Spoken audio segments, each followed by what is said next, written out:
Hi everybody, it's Miss Hammond back again with another chapter of Charlotte's Web, and today it's chapter 4, and chapter 4 is called Loneliness.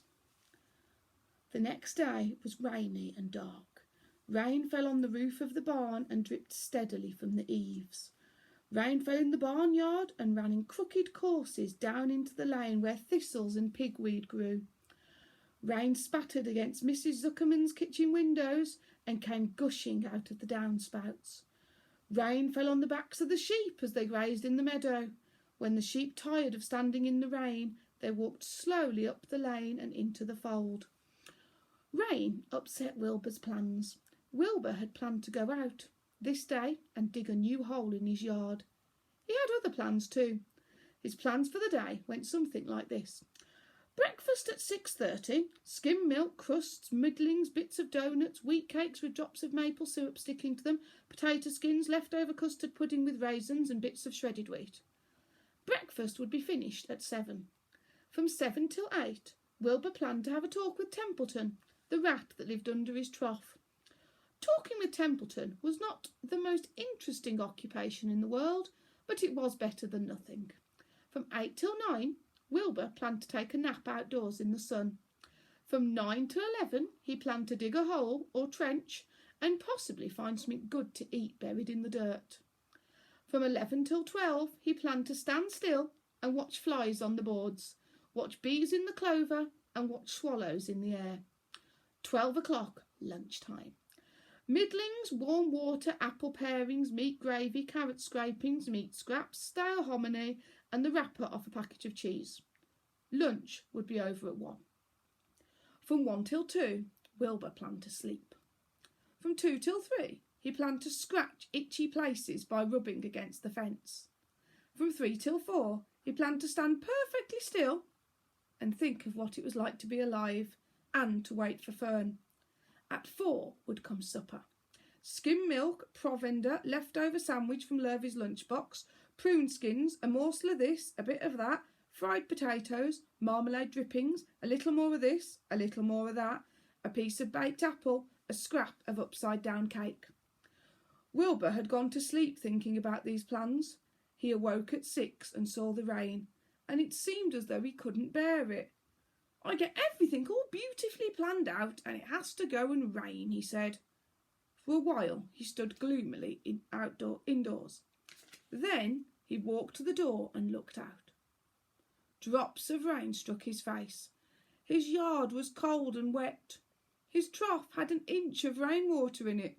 Templeton was nowhere to be seen. "Are you out there, Templeton?" called Wilbur. There was no answer. Suddenly Wilbur felt lonely and friendless. "One day just like another," he groaned. "I'm very young. I have no real friend here in the barn. It's going to rain all morning and all afternoon. And Fern won't come in such bad weather. Oh, honestly." And Wilbur was crying again, for the second time in 2 days. At 6:30, Wilbur heard the banging of a pail. Lurvy was standing outside in the rain, stirring up breakfast. "Come on, pig," said Lurvy. Wilbur did not budge. Lurvy dumped the slops, scraped the pail and walked away. He noticed that something was wrong with the pig. Wilbur didn't want food. He wanted love. He wanted a friend, someone who would play with him. He mentioned this to the goose, who was sitting quietly in a corner of the sheepfold. "Will you come over and play with me?" he asked. "Sorry, sonny, sorry," said the goose. "I'm sitting on my eggs. 8 of them. Got to keep them toasty warm. I have to stay right here. I'm no flibbity-ibbity-gibbet. I do not play when there are eggs to hatch. I'm expecting goslings." "Well, I didn't think you were expecting woodpeckers," said Wilbur bitterly. Wilbur next tried one of the lambs. "Will you please play with me?" he asked. "Certainly not," said the lamb. "In the first place, I cannot get into your pen, as I am not old enough to jump over the fence. In the second place, I am not interested in pigs. Pigs mean less than nothing to me." "What do you mean, less than nothing?" replied Wilbur. "I don't think there is any such thing as less than nothing. Nothing is absolutely the limit of nothingness. It's the lowest you can go. It's the end of the line. How can something be less than nothing? If there was something that was less than nothing, then nothing would not be nothing. It would be something, even though it's just a very little bit of something. But if nothing is nothing, then nothing has nothing that is less than it is. Oh, be quiet, said the lamb. Go play by yourself. I don't play with pigs. Sadly, Wilbur lay down and listened to the rain. Soon he saw the rat climbing down a slanting board that he used as a stairway. Will you play with me, Templeton? Asked Wilbur. Play, said Templeton, twirling his whiskers. Play? I hardly know the meaning of the word. Well, said Wilbur, it means to have fun, to frolic, to run and skip and make merry. I never do those things if I can avoid them, replied the rat sourly. I prefer to spend my time eating, gnawing, spying and hiding. I am a glutton, but not a merrymaker. Right now, I am on my way to your trough to eat your breakfast, since you haven't got sense enough to eat it yourself.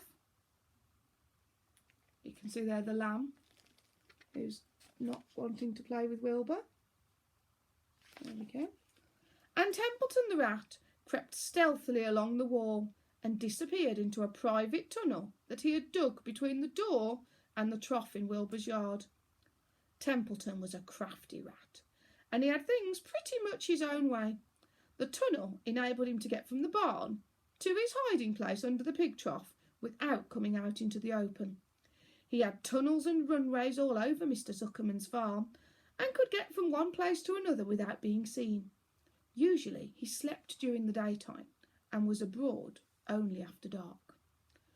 Wilbur watched him disappear into his tunnel. In a moment he saw the rat's sharp nose poke out from underneath the wooden trough. Cautiously, Templeton pulled himself up over the edge of the trough. This was almost more than Wilbur could stand. On this dreary, rainy day, to see his breakfast being eaten by somebody else. He knew Templeton was getting soaked out there in the pouring rain, but even that didn't comfort him. Friendless, dejected and hungry, he threw himself down in the manure and sobbed. Here he is, look, not a very happy piglet today. Late that afternoon, Lurvy went to Mr. Zuckerman. I think there's something wrong with that pig of yours. He hasn't touched his food. Give him 2 spoonfuls of sulphur and a little molasses, said Mr. Zuckerman. Wilbur couldn't believe what was happening to him when Lurvy caught him and forced the medicine down his throat. This was certainly the worst day of his life. He didn't know whether he could endure the awful loneliness any more. Darkness settled over everything. Soon there were only shadows and the noises of the sheep chewing their cuds, and occasionally the rattle of a cow chain up overhead. You can imagine Wilbur's surprise when out of the darkness came a small voice he had never heard before. Sounded rather thin but pleasant. Do you want a friend, Wilbur? It said. I'll be a friend to you. I've watched you all day and I like you. But I can't see you, said Wilbur, jumping to his feet. Where are you? And who are you? I'm right up here, said the voice. Go to sleep. You'll see me in the morning. That's the end of the chapter. I wonder whose voice he can hear. It's getting very exciting. Anyway, tune in for the next chapter and I'll see you soon. Hope you're all safe. Bye.